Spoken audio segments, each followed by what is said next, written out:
اعوذ باللہ من الشیطان الرجیم بسم اللہ الرحمن الرحیم رب اشرح لی صدری ویسر لی امری واحلل عقدۃ من لسانی یفقہوا قولی۔ حیات الصحابہ رضی اللہ عنہم، حصہ اول، دعوت کا باب۔ اللہ کی طرف دعوت دینے کی وجہ سے سخت سردی برداشت کرنا۔ حضرت ابو ریحانہ رضی اللہ تعالی عنہ فرماتے ہیں کہ وہ ایک غزوہ میں حضور صلی اللہ علیہ وسلم کے ساتھ تھے۔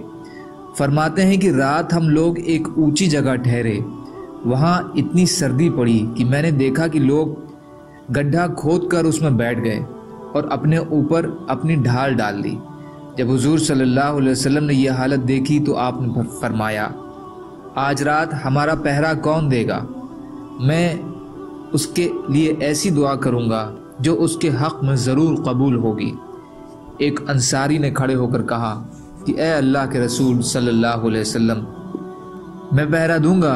آپ نے فرمایا تم کون ہو؟ اس نے کہا فلاں۔ آپ نے فرمایا قریب آ جاؤ۔ اس لیے وہ انصاری قریب آ گئے۔ حضور صلی اللہ علیہ وسلم نے ان کے کپڑے کا ایک کنارہ پکڑ کر دعا کرنی شروع کی۔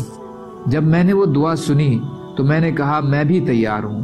آپ نے فرمایا تم کون ہو؟ میں نے کہا ابو ریحانہ۔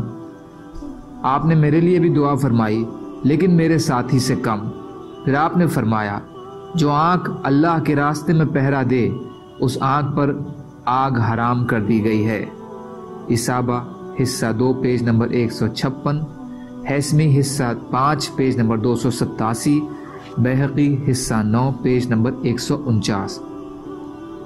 اور اسی باب سے متعلق حضرت حذیفہ رضی اللہ عنہ کی حدیث بھی ہے جو بہت جلد آ رہی ہے۔ اللہ تعالیٰ کی طرف دعوت دینے کی وجہ سے کپڑوں کی کمی برداشت کرنا۔ حضرت خباب بن عرت رضی اللہ تعالیٰ عنہ فرماتے ہیں کہ میں نے حضرت حمزہ رضی اللہ عنہ کو اس حال میں دیکھا ہے کہ ہمیں ان کے کفن کے لیے ایک چادر کے علاوہ اور کوئی کپڑا نہ ملا، اور وہ بھی اتنی چھوٹی تھی کہ جب ہم اس سے ان کے پاؤں ڈھکتے تو ان کا سر کھل جاتا، اور جب سر ڈھکتے تو پاؤں کھل جاتے۔ آخر ہم نے چادر سے ان کے سر کو ڈھک دیا اور ان کے پیروں پر ازخر گھاس ڈال دی۔ منتخب حصہ 5 پیج نمبر 170۔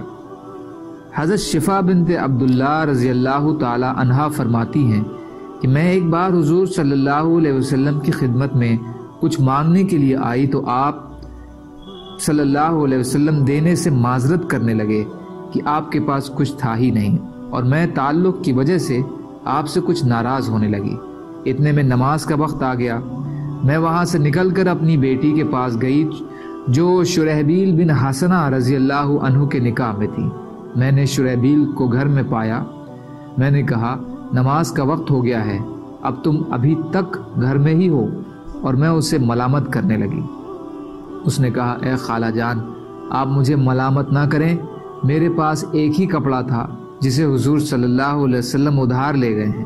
تو میں نے کہا میرے ماں باپ آپ پر قربان ہو، میں آج آپ سے ناراض ہو رہی تھی، اور آپ کی یہ حالت ہے کہ کپڑا بھی دوسروں سے مانگ کر پہنا ہوا ہے اور مجھے معلوم ہی نہیں۔ پھر حضرت شرحبیل نے کہا وہ بھی ایک ایسی قمیض تھی جس میں ہم نے پیبند لگا رکھا تھا۔ ترغیب حصہ 3 پیج نمبر 396، کنز الامال حصہ 4 پیج نمبر 41، اصابہ حصہ 4 پیج نمبر 342۔ سبحان اللہ و بحمدہ، سبحانک اللہم و بحمدک، اشہد ان لا الہ الا انت، استغفرک و اتوب الیک۔